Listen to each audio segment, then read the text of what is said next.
আসসালামু আলাইকুম ওয়া রাহমাতুল্লাহি ওয়া বারাকাতুহু।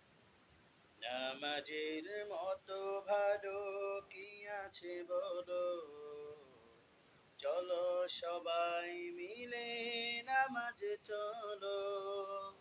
নামাজের মতো ভালো কি আছে বলো, চলো সবাই মিলে নামাজে চলো।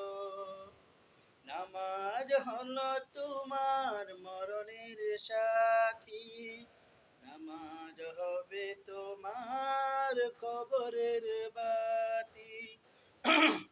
নামাজ হলো তোমার মরণের সাথী, নামাজ হবে তোমার কবরের বাতি।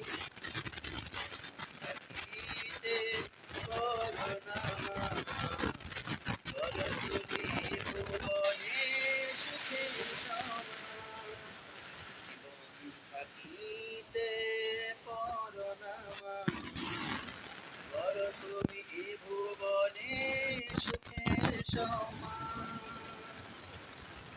মুসলমান ভাই ও মুসলমান মা বোন, কেন নামাজ পড়ো না? আল্লাহর নবী সাল্লাল্লাহু আলাইহি ওয়াসাল্লাম বলেন, قال رسول الله صلى الله عليه وسلم بين العبد وبين الكفر ترك الصلاة। বাবারে, আল্লাহর নবী সাল্লাল্লাহু আলাইহি ওয়াসাল্লাম বলেন, মুসলমান আর কাফেরের মাঝে পার্থক্য হলো নামাজ। আজকে বাবারে, আমার আল্লাহ যদি চাইতেন আমাকে অন্ধ করে বানাইতে পারতেন, কেন চিন্তা করো না? দুনিয়ার মাঝে দেখো কত নারী, কত পুরুষ অন্ধ, চোখে দেখতে পায় না, কত কষ্ট। কত মানুষের পায়ে সমস্যা, ভিক্ষা করে খায়। ও নারীরা, আর তোমার স্বামী কামাই করে টাকা পয়সা দিয়ে সংসার চালায়। আহারে, আবার কত মহিলা গার্মেন্টসে কাজ করে আরামে চলে।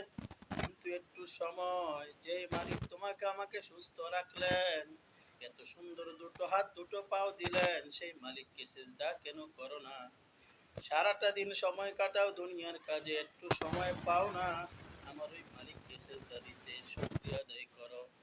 আমার মালিক যদি চাইতেন অন্ধ করে ল্যাংড়া লুলা করে বানাইতে পারতেন। ও মুসলমান, নামাজ পড়ো। কেন ভূমিকম্প হয় জানো? আল্লাহ তাআলার হুকুম না মানার কারণে আমার আল্লাহ যখন নারাজ হয় তখনই ভূমিকম্প হয়।